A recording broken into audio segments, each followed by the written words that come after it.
নবীন সৃজনশীল মন সবসময়ই প্রথার গণ্ডি পেরিয়ে যেতে চায়। যেসব সংগঠন প্রথাগতের পৃষ্ঠপোষক তাদের প্রতি স্বভাবতই তার বিরুদ্ধতা। এটা 19 শতকের ফ্রান্সে সাহিত্যিকরা, বিশেষত কবিরা নানাভাবে প্রকাশ করেছেন। নমস্কার, আমরা কবি অরুণ মিত্রের লেখা কবির কথা, কবিদের কথা বই থেকে পড়াশোনা করছি।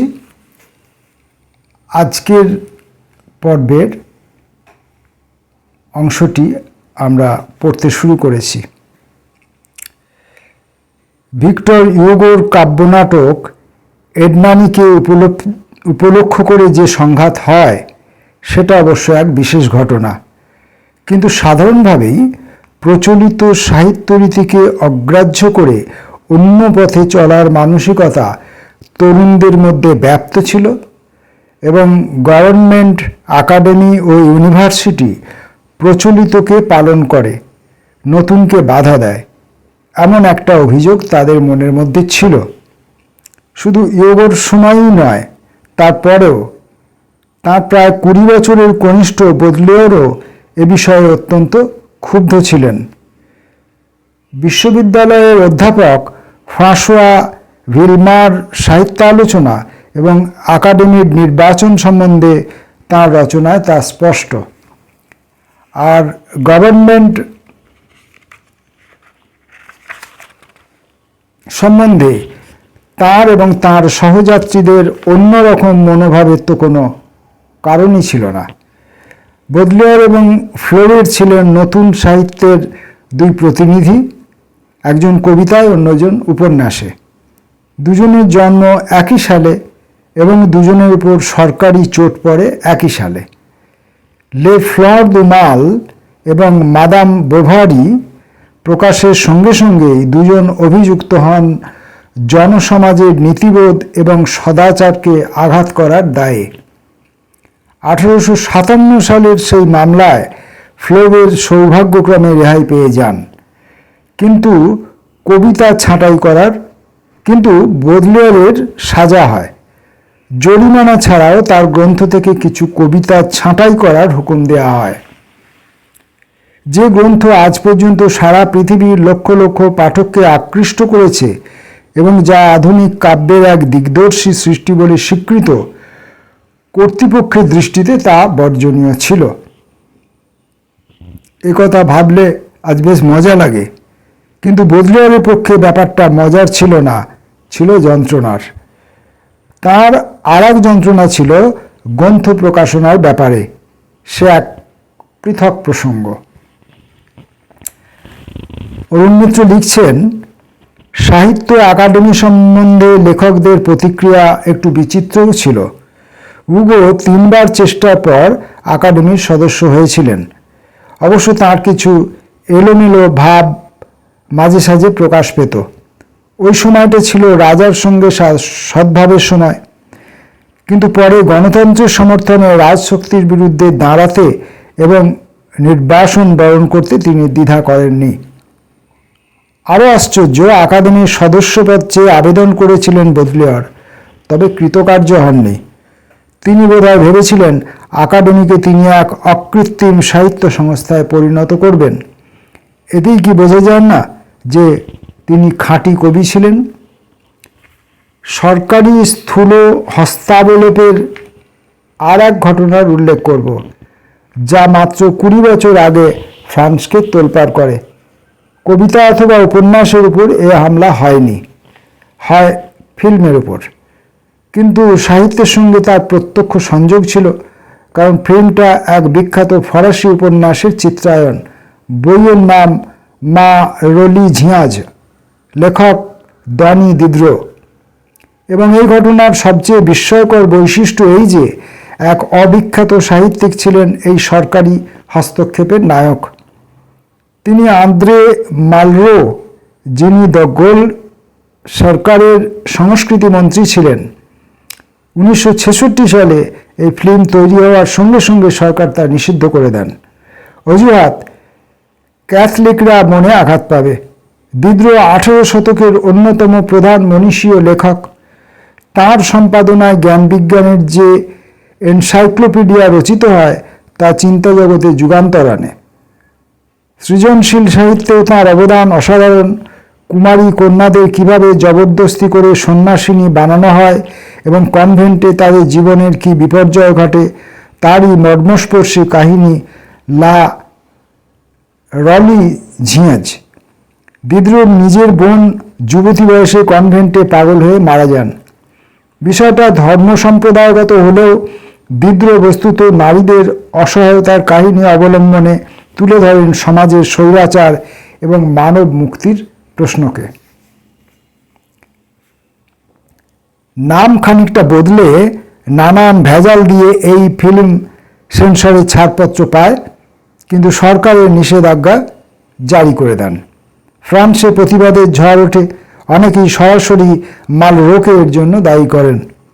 নবীন সিনেমার এক প্রধান পরিচালক ঝাঁ লুক গদার তাকে যে চিঠি লেখেন তার উপসংহার এই: 1966 সালে একজন গোলিস্ট মন্ত্রী 1789 সালের একজন এনসাইক্লোপিডিয়াটিস্টকে ভয় পাচ্ছেন, এটা দেখা বাস্তবিকই অত্যন্ত অশুভ।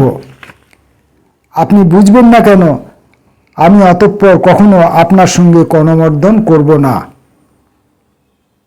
অবশ্য ইতিমধ্যে মালরোর যে পরিবর্তন ঘটেছিল তাও এক্ষেত্রে স্মরণীয়। তিনি বিপ্লবী চিন্তা বিসর্জন দিয়েছিলেন, এমনকি নিজের কয়েকটা বইও বাতিল করেছিলেন এবং জেনারেল দ্য গেলের পরম ভক্তরূপে কট্টর জাতীয়তাবাদী বনে গিয়েছিলেন। সরকারি নিষেধের আসল উদ্দেশ্য ধর্মরক্ষা ছিল না, ছিল স্থিতাবস্থা রক্ষা। এই উপলক্ষে আমরা আর এক ফরাসি চিত্র পরিচালকের উক্তিও স্মরণ করতে পারি। ভাদিমকে যখন জিজ্ঞাসা করা হয় কেন তিনি শুধু যৌনতাধর্মী ছবি করেন, তখন তিনি উত্তর দেন, একমাত্র যে ছবি সেন্সরের কোপদৃষ্টিতে পড়বে না তা হলো যৌনতার ছবি। আমাদের স্বদেশী অভিজ্ঞতাও কি এসবেরই অনুরূপ নয়? তাই তো রাজনৈতিক বিষয় এলে, সামাজিক বিষয় এলে, ধর্মীয় বিষয় এলে সরকার স্থিতাবস্থার পক্ষে, সমাজে অস্থিরতা আসার অজুহাতে এই বিষয়গুলোর উপর হস্তক্ষেপ করেন, কিন্তু যৌনতা বিষয়ে সরকার কোনো হস্তক্ষেপ করেন না। কারণ সেই বিষয়টাতে মানুষ ব্যাপৃত থাকলে, যুক্ত থাকলে, মত্ত থাকলে সরকারের কোনো অসুবিধা হয় না। অরুণ মিত্র এরপর লিখছেন, সর্বসাধারণকে পরিচালনার জন্য এবং আয়ত্তে রাখার জন্য গভর্নমেন্ট গঠন সর্বকালের এক প্রাথমিক ঘটনা। তারপর আরও কত কি গঠন করা হয়। সংগঠন বলাই বোধহয় বেশি সঙ্গত, কেননা গঠনটা সম্যক রূপেই করা হয়। এ ব্যাপারে ফ্রান্সকে এক চমৎকার দৃষ্টান্ত হিসেবে ধরা যায় এবং তার বিভিন্ন সংগঠনের বৃত্তান্ত আমাদের কিঞ্চিত সজাগও করতে পারে। কাব্য সাহিত্যের সঙ্গে জড়িত এই কৌতূহলজনক প্রশ্নটা আমরা বিবেচনা করে দেখতে পারি। সাহিত্য আন্দোলন বিষয়ে এর একটি বিশেষ প্রাসঙ্গিকতাও আছে। প্যারিস ইউনিভার্সিটি, যা সরবন নামে বেশি পরিচিত, প্রতিষ্ঠিত হয় 1253 খ্রিস্টাব্দে। এর স্থাপয়িতা ছিলেন রাজপুরোহিত রবার্ট দ্য শর্প নামেই এই নামকরণ। খ্রিস্টীয় ধর্মশাস্ত্রে উচ্চশিক্ষা দেওয়া এবং ধর্মগত সমস্যার সিদ্ধান্ত করা এই ছিল এই বিশ্ববিদ্যালয়ের প্রধান দায়িত্ব। অন্যান্য বিষয়ের পঠন পাঠনও ছিল এই ধর্মপন্থার পরিপ্রেক্ষিতে। ফরাসি আকাদেমি ফ্রাঁস স্থাপিত হয় 1635 খ্রিস্টাব্দে।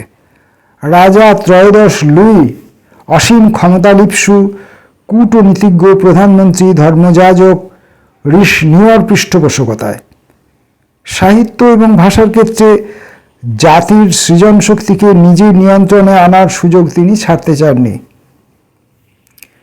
যে ধরনের রচনা শাসক শ্রেণীর প্রতিকূল নয়, তার গুণপ্রচার ছাড়াও ফরাসি ভাষার এক অভিধান সংকলনের ভার নেয় আকাডেমি। শব্দ এবং অন্যায়কে বিশুদ্ধ করা ছিল এই অভিধানের লক্ষ্য এবং এই কাজে নিয়ামক ছিল প্রচলিত প্রয়োগবিধি। কিন্তু মজা দেখা গেল এইখানে, 1694 খ্রিস্টাব্দে যখন অভিধান প্রকাশিত হলো, তখন সবাই দেখল তাতে স্থান পেয়েছে শুধু সম্ভ্রান্ত সমাজে প্রচলিত ভাষা এবং পরিভাষা। সাধারণ লোক সমাজ যেসব ইন্দ্রিয়গ্রাহ্য বর্ণময় সরস শব্দ ব্যবহার করে, বৃত্তিগত যেসব শব্দ প্রয়োগ করে, সে শব্দাবলী বহিষ্কৃত।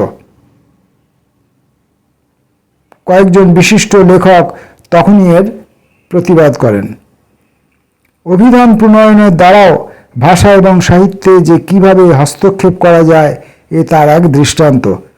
গভর্নমেন্ট, ইউনিভার্সিটি এবং একাডেমি সম্পর্কে উত্তরকালে ফ্রান্সের নবীন কবি সাহিত্যিকদের প্রতিক্রিয়া যথেষ্ট আগ্রহজনক। আমরা এই রচনার মধ্যে আমাদের দেশ, কাল, আমাদের সমাজ, আমাদের কবি সমাজ, আমাদের কবিদের বিষয়ে প্রসঙ্গ থেকে অনেকটা দূরে সরে যাচ্ছি। লেখক আমাদের অনেক দূরে সরিয়ে নিয়ে যাচ্ছেন, যে দেশ, যে সমাজ, যেখানকার রাজনীতি সম্পর্কে ব্যক্তিগতভাবে আমাদের কোনো অভিজ্ঞতা নেই। তথাপি আমরা তার হাত ধরে ধরে এগিয়ে চলেছি।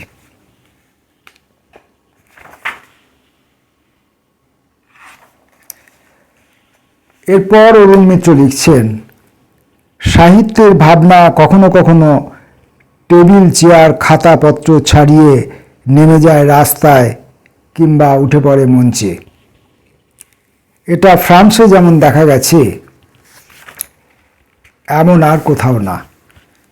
সাহিত্যের যোগ যে শুধু শুকনো সাদা কাগজের সঙ্গে নয়, যোগ আসলে জীবনের আন্দোলনের সঙ্গে, তা সাহিত্যিকদের আচরণে সেখানে অনেকবার প্রকাশ পেয়েছে। বিশেষত যখন পুরনো থেকে নতুনে এগিয়ে যাওয়ার প্রশ্ন এসেছে, তখন এর এক বিশেষ রকম দৃষ্টান্ত হলো সেই ঘটনা যা এডনানির লড়াই নামে বিখ্যাত। ভিক্টর ইউগোর নাটক এডনানি অভিনয় উপলক্ষে 1830 খ্রিস্টাব্দে যে সংঘাত শারীরিকভাবেই বলা যায় হয়, তা সাহিত্য ইতিহাসের এক দিক চিহ্ন। ক্লাসিক থেকে রোমান্টিক পদক্ষেপ রূপ নেয় এক বাস্তব দ্বন্দ্বে।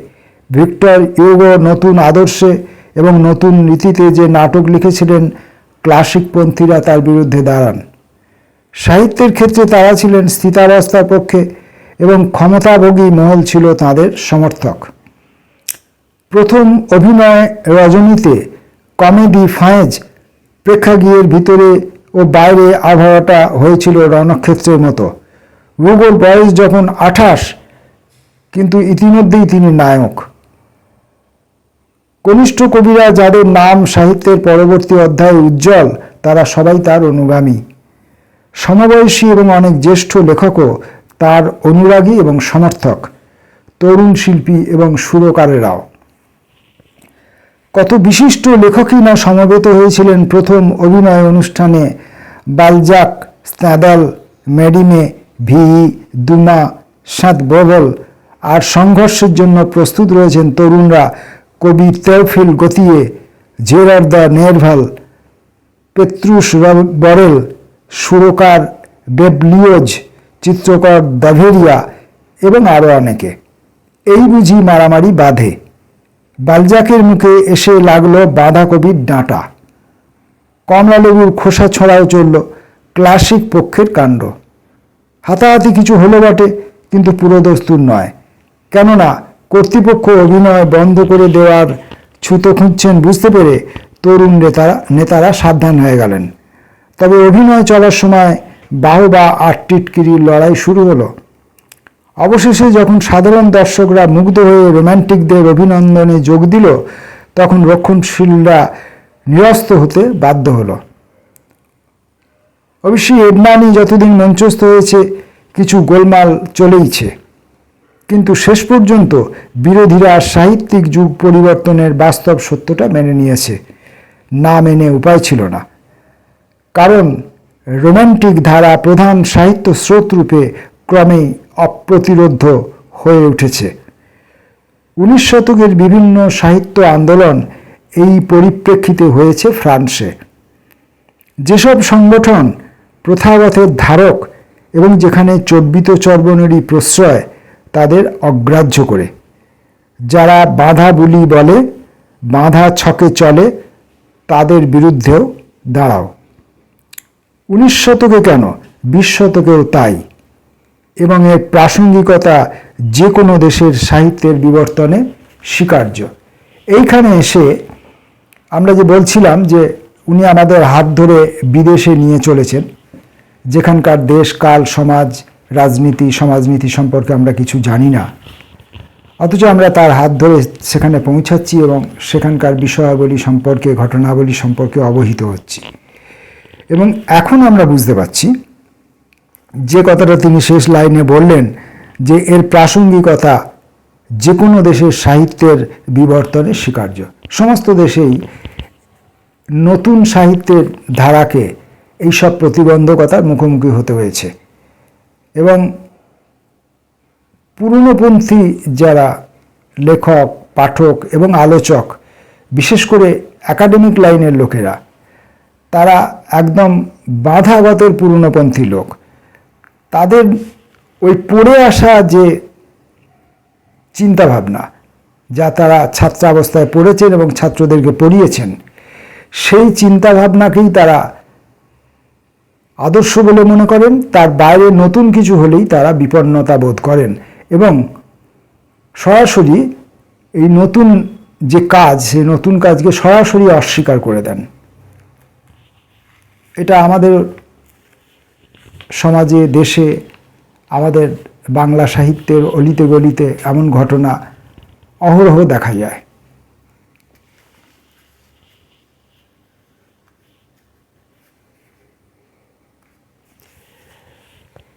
পরবর্তী পর্বে অরুণ মিত্র লিখছেন, শুধু ছাপার অক্ষরে অনড় না থেকে কবিতা যদি কণ্ঠ আশ্রয় করে সর্বসাধারণের সংস্পর্শে আসে, তবেই তার আবেদন বিস্তৃত হতে পারে। কণ্ঠের আশ্রয় বলতে আমি বোঝাচ্ছি কবিদের কবিতা পাঠ, বিশেষত কোনো জমায়েতে। কিন্তু কবিদের পক্ষে তো সর্বত্র সশরীরে উপস্থিত হওয়া সম্ভব নয়। এদেশে এর একটা মোটামুটি বিকল্প হতে পারে দূরদর্শনের প্রচার। কারণ শহর ও গ্রাম দুই তার আওতায় অনেকখানি এসেছে, আরও আসবে। কাজেই সবার পক্ষে কবিতার বড় আসরে কবিদের প্রায়ই দেখতে এবং শুনতে পাওয়া সম্ভব, কিন্তু কার্যত সেরকম ব্যবস্থা সব ভাষার কবিদের ক্ষেত্রে হচ্ছে না, যেমন হচ্ছে হিন্দি এবং উর্দু কবিদের ক্ষেত্রে। কেন সমস্ত প্রধান ভাষার কর্মী সম্মেলনে দূরদর্শিত হয় না, তা আমার অজ্ঞাত। যদি ভারতীয় সংহতির প্রয়োজন বোধ এমন ব্যবস্থা হয়ে থাকে, তাহলে বলবো রাজনৈতিক সংহতি এবং সাংস্কৃতিক তৎপরতা এ দুটো সম্পূর্ণ পৃথক প্রশ্ন। এক বহুভাষী দেশের সংযোগ মাধ্যম হিসেবে যদি কোনো ভাষা স্বীকৃতি লাভ করে, তাহলে তা শেখা দরকার সবার। অবশ্যই এ বিষয়ে জোর জবরদস্তি করতে গেলে হিতে বিপরীতের সম্ভাবনাই বেশি। কিন্তু তাই বলে সে ভাষার সাহিত্যকে কেউ তার মাতৃভাষার সাহিত্যের চাইতে আপন ভাববে, এমন প্রত্যাশা অযৌক্তিক এবং অবাস্তব। তাছাড়া ভাষা জানার সঙ্গে সাহিত্য বোঝার কোনো অপরিহার্য সম্পর্কও নেই।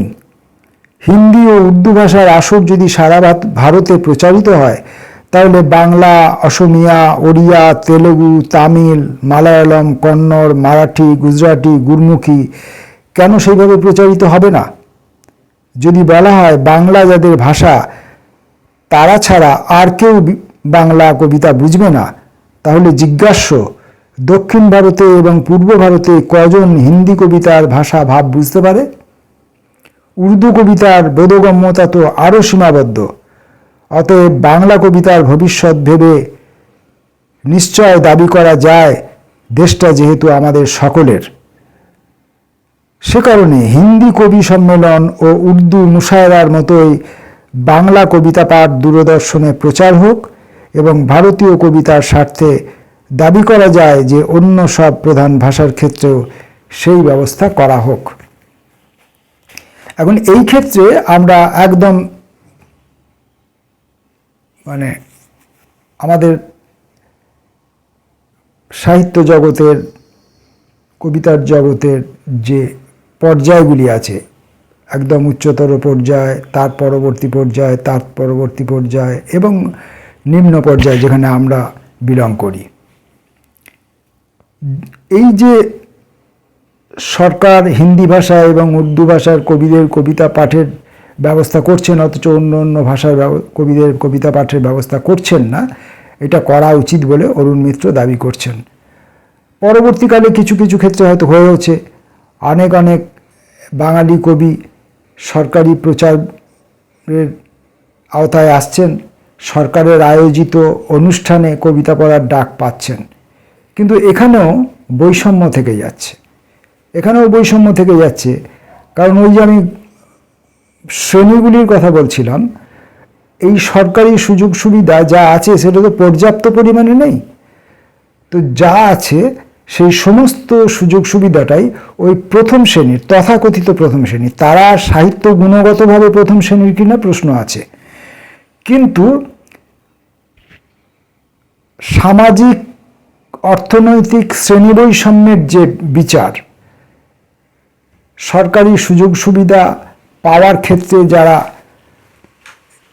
অনেকটাই এগিয়ে থাকেন, সেই দিক থেকে যারা প্রথম শ্রেণী, তাদের কবিতা প্রচার প্রসার যতটা বেশি হয় এইসব ক্ষেত্রে, তৃণমূল স্তরে কিন্তু ততটা প্রচার প্রসার হয় না। এই বিভেদটা এখনো রয়ে গেছে। আর একটা বিভেদের কথা বলতে হবে, এখন যেহেতু এই সমস্ত কর্মকাণ্ডগুলোর মধ্যে সরকারের যে ভূমিকা থাকার কথা অরুণ মিত্র বলেছেন, সেই ভূমিকাটা সরকারের হাত থেকে চলে গেছে সরকার পরিচালনা করছে যে রাজনৈতিক দলটি তার হাতে। অনুষ্ঠানটি সরকারি, কিন্তু তার আয়োজন এবং নিয়ন্ত্রণ করছে সম্পূর্ণ সেই রাজনৈতিক দলটি, যে রাজনৈতিক দলটি ক্ষমতায় আছে। ফলে কি হচ্ছে যে কলকাতা থেকে গ্রামাঞ্চল পর্যন্ত সর্বস্তরের কবিদের যদিও বা ডাকার ক্ষেত্র তৈরি হচ্ছে, তথাপি সেখানে একটা প্রতিবন্ধকতা থেকে যাচ্ছে যে যারা ওই দলটির অনুগত তাদেরকেই ডাকা হচ্ছে, সে তারা কবি হিসাবে কেমন, তাদের কবিতায় কতটা মানোত্তীর্ণ, সেই সব বিচার না করেই এই একটা বৈষম্য রয়ে যাচ্ছে। আর একটা কথা অরুণ মিত্রকে ভাবার দরকার ছিল, হয়তোবা তিনি ভেবেছেন, হয়তোবা অন্যত্র কোথাও তিনি বলেওছেন, যে সবাই তো প্রচারমুখী হয় না। প্রচারমুখী হলেই যে তার লেখার গুণগত মান থাকবে এমন কোনো কথা নেই। আবার যিনি তার লেখা সম্পর্কে অভিমানী, তিনি প্রচারমুখী হবেন না, তিনি ওই রাজনৈতিক দলের ওই নেতৃবৃন্দের মনোযোগ আকর্ষণের যাবতীয় ক্রিয়াকলাপে অংশগ্রহণ করবেন না। ফলে এরাও কিন্তু ওই সরকারি সুযোগ সুবিধা থেকে, প্রচার ব্যবস্থা থেকে বঞ্চিত থেকে যাচ্ছেন।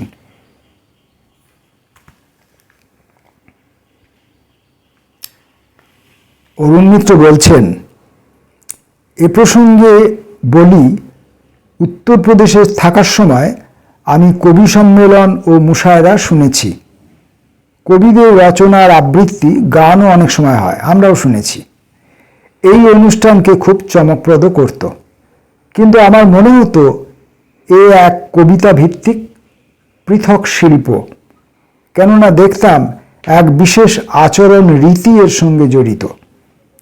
শ্রোতাদের পক্ষ থেকে ঘন ঘন বাহবা দেওয়া হয়, কোনো ছত্রের বা উক্তির পুনরাবৃত্তি করা হয়, এসব যেন এই অনুষ্ঠানের নিয়ম।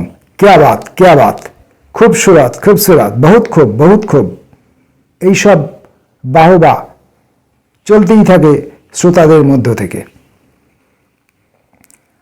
আর মনে হতো লোকের সরাসরি পছন্দ হওয়ার মতো কথাই বেশিরভাগ সময় সাড়া জাগাচ্ছে। এর ফলে এক ধরনের উন্নাসিকতা আমার মনে প্রশ্রয় পেত।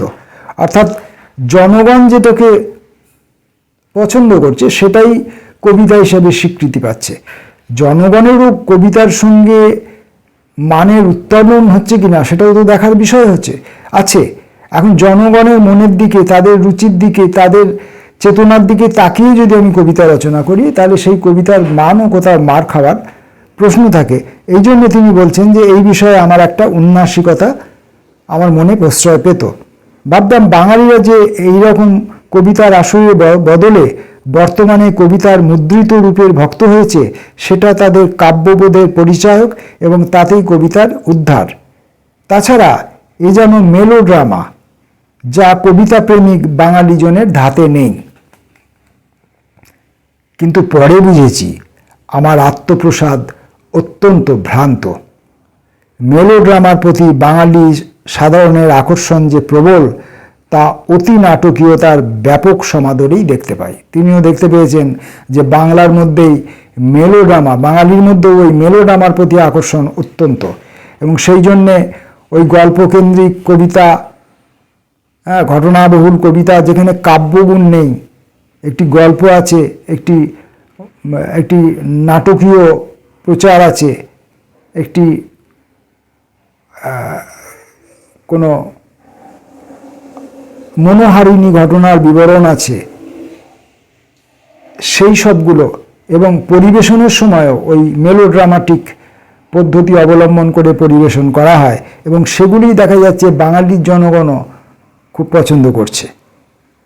আর কবিতা আবৃত্তির যে অনুষ্ঠানে ইদানিং এমন জমজমাট, তাতে কাব্যরসের চাইতে নাট্যরসের ভূমিকাটাই বড়। কবিতার প্রতি মানুষের টান নেই, কবিতা বোঝার প্রতি মানুষের কোনো নেই, কবিতাটার প্রতি তাদের কোনো মনোযোগও নেই। কেমনভাবে পরিবেশন করা হচ্ছে, কতটা নাটকীয়তা আছে, যিনি কবিতা পরিবেশন করছেন তার অভিনয় দক্ষতা কতটা, সেইটার দিকেই যেন কবিতার শ্রোতাদের মনোযোগের বেশি লক্ষ্য করা যায়। অর্থাৎ এও এক অন্য শিল্প, যার সঙ্গে কবিতার ভালো মন্দের সম্পর্ক কম বা নেই বললেও চলে। তবু আমি এখন মনে করি কবি পাঠকদের কবিতা পড়ার চাইতে শ্রোতাদের কবিতা শোনা অনেক বেশি প্রয়োজন, যদি কবিতাকে উদ্ধার পেতে হয়।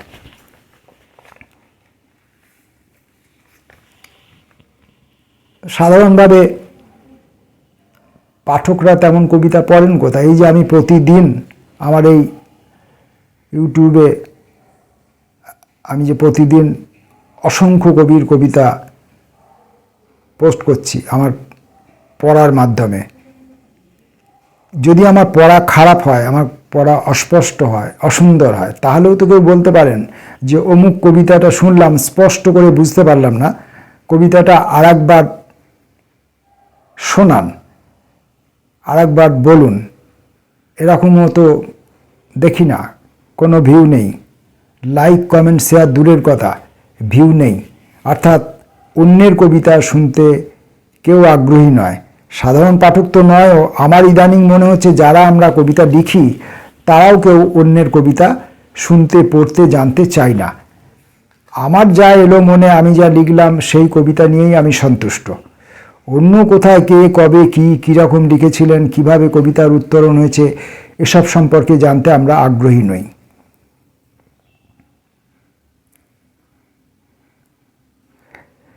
অরুণ মিত্র বলছেন, 100 জন বাঙালির মধ্যে পড়তে জানার সংখ্যা বড়জোর 30।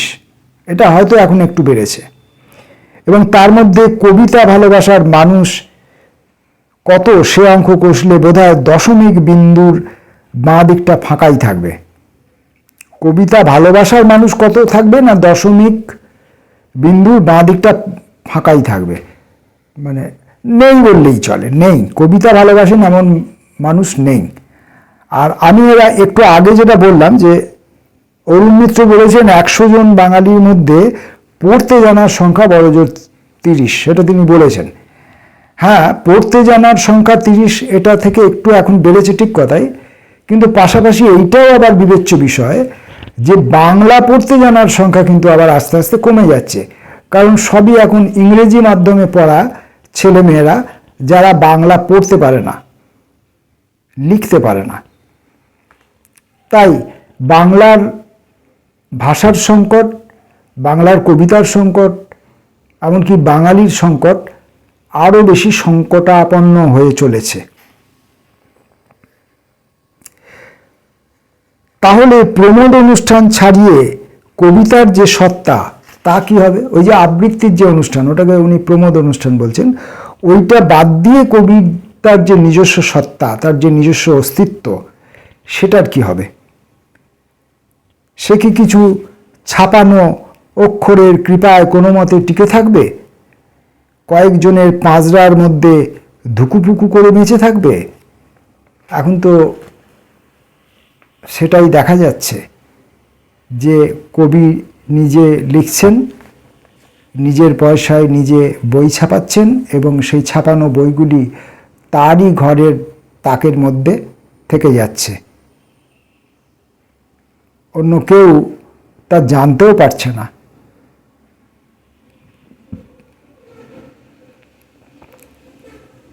এরপরে তিনি লিখছেন, বিভিন্ন কবির কবিতা যেখানে একত্রে বিন্যস্ত করা হয়, সেখানে গুণানুক্রম নির্ণয় আমি হাস্যকর মনে করি।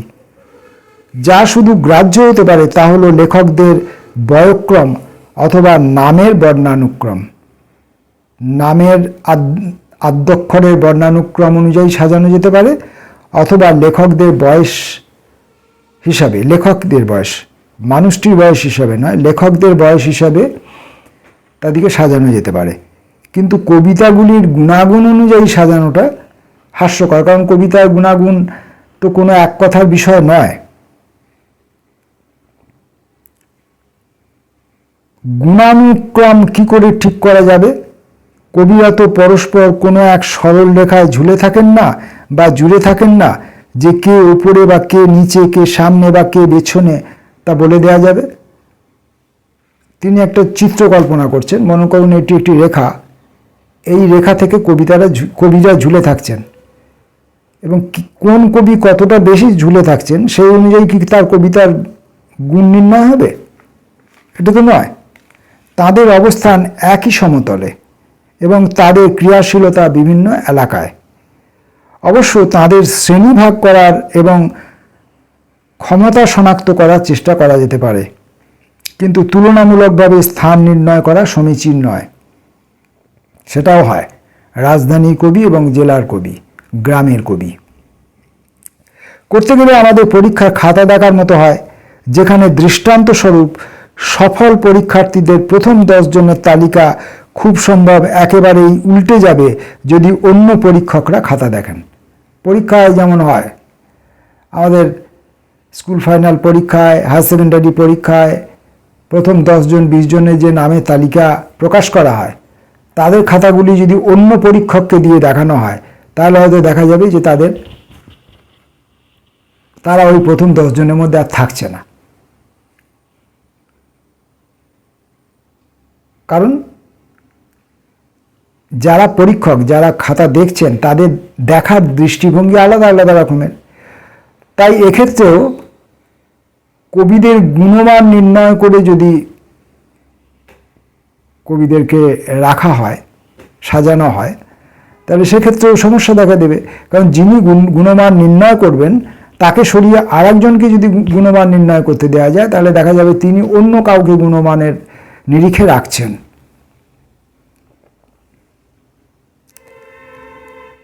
তাছাড়া সমকালীন মতামত বহু ক্ষেত্রেই অত্যন্ত প্রবঞ্চক, যার অনেক কৌতূহলজনক উদাহরণ রয়েছে সাহিত্যের ইতিহাসে।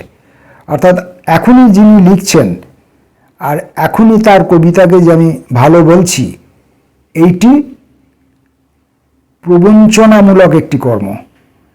অর্থাৎ যাকে আমার এখনই ভালো লাগছে যে কবিতাগুলোকে, সময়ের বিচারে সেই কবি বা সেই কবিতাগুলো হয়তো টিকবেই না। এরকম ঘটনা আজ কবিতার ইতিহাসে বহুবার ঘটেছে। জীবিতকালে যাকে নিয়ে মাতামাতি করা হয়েছে এমন কবি পরবর্তী প্রজন্মের উপেক্ষার তালিকায় চলে গেছেন, এমন দৃষ্টান্ত ফরাসি সাহিত্যে খুব বিরল নয়, আমাদের ক্ষেত্রেও দেখা যায়। যেমন এদম রস্তা, যিনি কাব্যনাটক রচয়িতা রূপে সরকারি অভিনন্দন পেয়েছিলেন এবং ফরাসি রাষ্ট্রপতির কাছ থেকে স্বয়ং ফরাসি রাষ্ট্রপতির কাছ থেকে। আর একজনের দৃষ্টান্ত এখানে দেওয়া যেতে পারে, সাহিত্যের প্রথম নোবেল প্রাইজ বিজয়ী সুলি ফাদুনো এর কবিতা কে আর পরে আজ, নামই বা কজন মনে রেখেছে। সমসাময়িক কিছু স্বাভাবিক অতিরঞ্জন তো আছেই, তার উপর এখন আবার বিভ্রান্তিকর এক প্রধান উৎপাদক রূপে দেখা দিয়েছে শক্তিশালী প্রচারযন্ত্র। প্রচারযন্ত্র যাকে প্রচার করছে তিনি বড় কবি হিসাবে প্রচারিত হচ্ছেন এবং তিনি রাষ্ট্র কর্তৃক প্রদত্ত পুরস্কারগুলি পাচ্ছেন এবং তিনি সেরা কবি বলে নির্বাচিত হচ্ছেন। কিন্তু পরবর্তীকালে দেখা যাচ্ছে, পরবর্তী 2 দশক পরে 3 দশক পরে যখন নতুন প্রজন্মের লেখকরা, কবিরা, পাঠকরা আসছেন, তখন দেখা যাচ্ছে যে ওই সব প্রথম শ্রেণীর কবিরা তাদের কাছে গ্রাহ্যই নয়, তাদের বিচারের মধ্যে পড়ছেন না।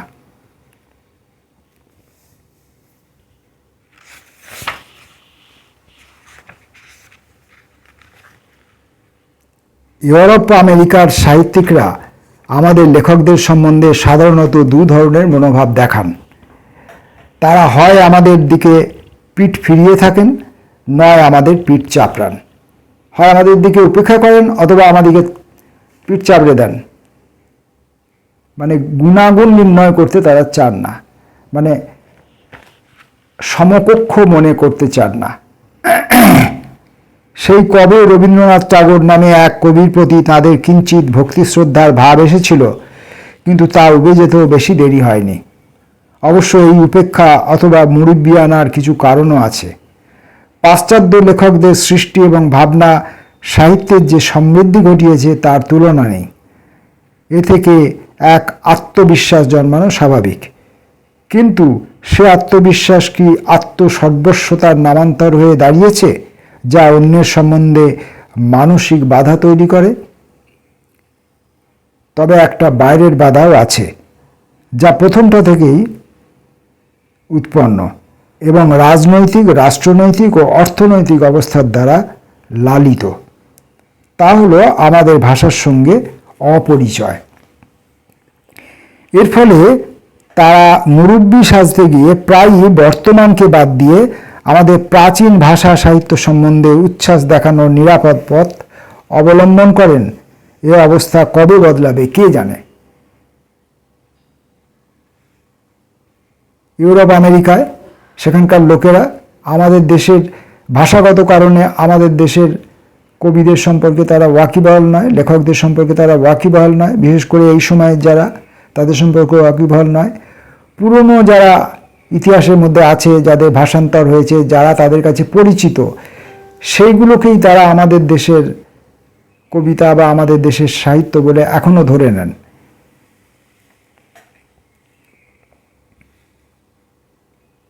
আমি মনে করি ও নিয়ে মাথা ঘামানো নিরর্থক। যেহেতু ওটা আমাদের ক্ষমতার মধ্যে নেই, তাই ওটা নিয়ে মাথা ঘামানোর কোনো দরকার নেই। আমাদের একমাত্র করণীয় অন্যের মুখের দিকে না তাকিয়ে নিজের কাজ করে যাওয়া। এইটাই তো সব সময় বলতে চাই আমি সবাইকে। আমার কথা কে শুনবে? আমি তো অরুণ মিত্রও নই, আমি বরুণ মিত্রও নই। আমার কথা কে শুনবে? যে নিজের কাজটা ঘরে বসে নিজে করুন। প্রচারের জন্য হামলে পড়ে কোনো লাভ নেই, কারণ প্রচার যন্ত্রটি আপনার হাতে নেই। অন্যের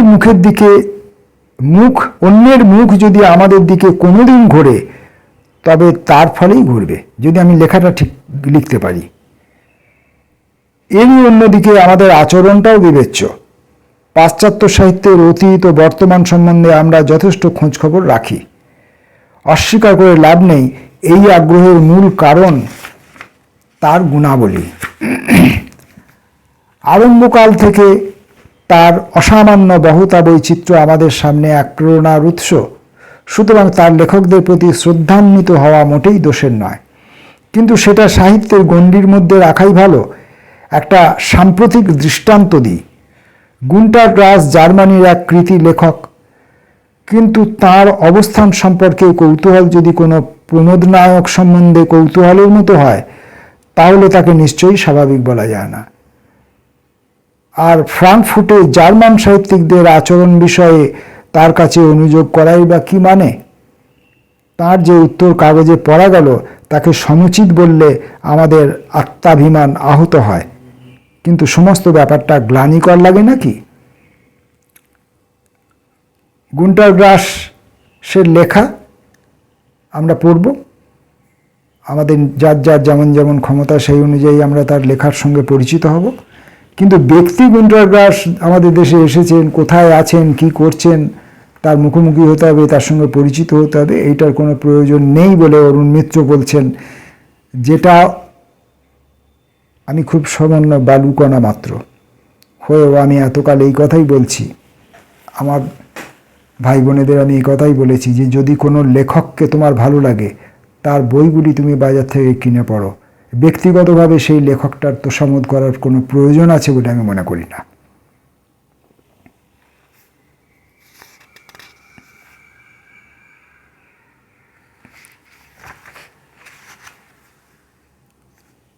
আর সামান্য একটু অংশ পড়ে আজকের মতো পড়াশোনা শেষ করব। ফ্রাঙ্কফুটে ভারতীয় বইমেলা হয়ে গেল। তা নিয়ে কাগজপত্রে কিছু লেখালেখিও হলো। ঘটনাটা বেশ উৎসাহজনক। অবশ্যই প্রকাশনার দিক থেকে যেসব নতুন বই ভারতে প্রকাশিত হচ্ছে, সেই অনুষ্ঠান তাদের সম্বন্ধে আগ্রহ ও চাহিদা বৃদ্ধিতে সাহায্য করবে। তবে এর প্রধান লক্ষ্য স্বভাবতই পশ্চিম প্রবাসী ভারতীয় পাঠকরা। পাশ্চাত্য অধিবাসীদের মধ্যে ইংরেজি ভাষায় প্রকাশিত বই ছাড়া অন্য ভারতীয়ের বই বিক্রি আর বাড়বে কী করে? একদা বহিরাগত ইংরেজি ভাষা আমরা যেমন ব্যাপকভাবে শিখি, এখন ওরা তো সেভাবে আমাদের কোনো ভাষা শেখে না। এমন কল্পনা আপাতত এক বাতুলতা যে বিদেশের শিক্ষিত সাধারণ আমাদের বঙ্গ সাহিত্য এবং রাজভাষার অবদান পড়বার জন্যে বাংলা কিংবা হিন্দি শিখবে। ইংরেজি রচনার বাইরে প্রসারের একমাত্র পথ অনুবাদে, প্রধানত ইংরেজিতে, কিন্তু সে বৃহৎ উদ্যোগ বর্তমানে অবাস্তব মনে হয়। অতএব লক্ষ্য বিদেশের বিপুল সংখ্যক ভারতীয় অধিবাসীবৃন্দ, তাদের মধ্যে ভারতীয় গ্রন্থের সমাদর বৃদ্ধি যে বাঞ্ছনীয় তাতে সন্দেহ নেই, কিন্তু সেই মুশকিল সেই প্রবাসী ভারতীয়রাও ভারতীয় ভাষায় লেখা বইয়ের সম্পর্কে উন্নাসিক,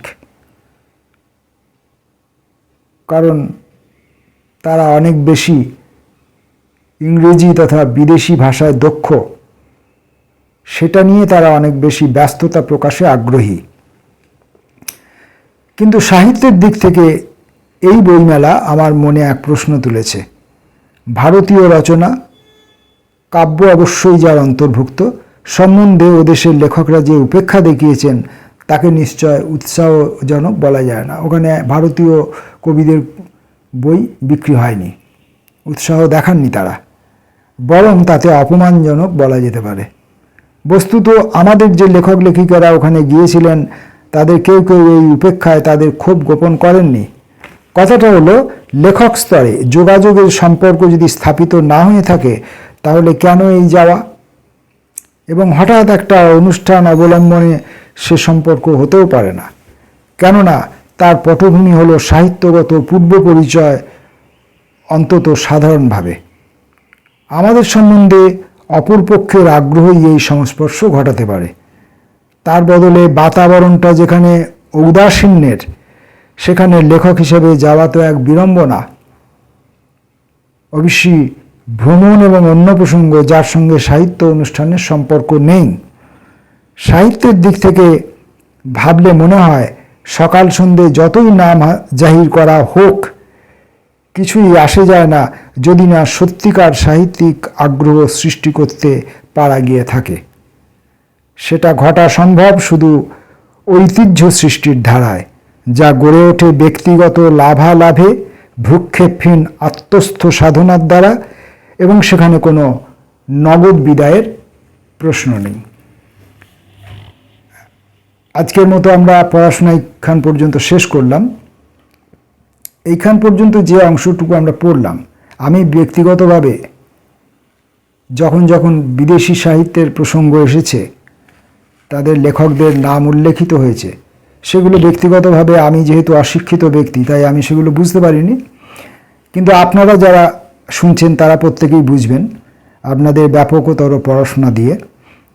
তো কিন্তু কিছু সাধারণ বিষয় আছে যেটা সে দেশেও সত্য, আমাদের দেশেও সত্য, এবং এইগুলো তিনি বলছেন, অরুণ মিত্র বলছেন, কারণ অরুণ মিত্র বিলং করছেন সাহিত্য সমাজের প্রথম শ্রেণীতে। আমাদের দেশের প্রথম শ্রেণীতে বিলং করে তিনি তার আশেপাশের কবিদের নিয়ে বলছেন। বড়জোর হয়তো দ্বিতীয় শ্রেণীর কিছু কিছু কবির সঙ্গে তিনি পরিচিত হয়েছেন। তৃণমূল স্তরের আমাদের মতো লোকেদের সঙ্গে পরিচয় হবার তার কোনো সুযোগ নেই, আমাদেরও কোনো সুযোগ নেই। ফলে আমাদের খবর তারা কিছুই জানেন না, তিনি কিছুই জানতেন না। তাই তথাপিও আমরা কিছু কিছু বিষয়ে তার মতামতের সঙ্গে আমাদের যে বর্তমানকালীন যে অবস্থা, আমাদের কবিতা, আমাদের সাহিত্য, কবি হিসাবে আমাদের অস্তিত্ব, এই নিয়ে যে আমাদের অবস্থা, আমরা যেখানে অবস্থান করছি, সেটাকে আমরা কোনো কোনো জায়গায় লিঙ্ক করতে পারছি। এখন এই লিঙ্ক করতে পেরে যদি আমরা সচেতন হতে পারি, আমরা যদি শুধুমাত্র লেখায় মগ্ন হতে পারি, আত্মপ্রচার বাদ দিয়ে, কারণ উনি বলেছেন আত্মপ্রচার করে কোনো লাভ নেই, কারণ প্রচার যন্ত্র তোমার হাতে নেই, তাহলে হয়তো অন্তত আমাদের ব্যক্তিগতভাবে প্রত্যেকের লেখার মান উন্নত হবে। আর আমাদের প্রত্যেকের লেখার মান উন্নত হলে আমাদের শহরের, আমাদের দেশের, আমাদের ভাষার লেখার মান উন্নত হবে। পড়শি দেশের লোকেরা আমাদের লেখাকে কী নজরে দেখলেন সেটা ভিন্নতর বিষয়। নমস্কার।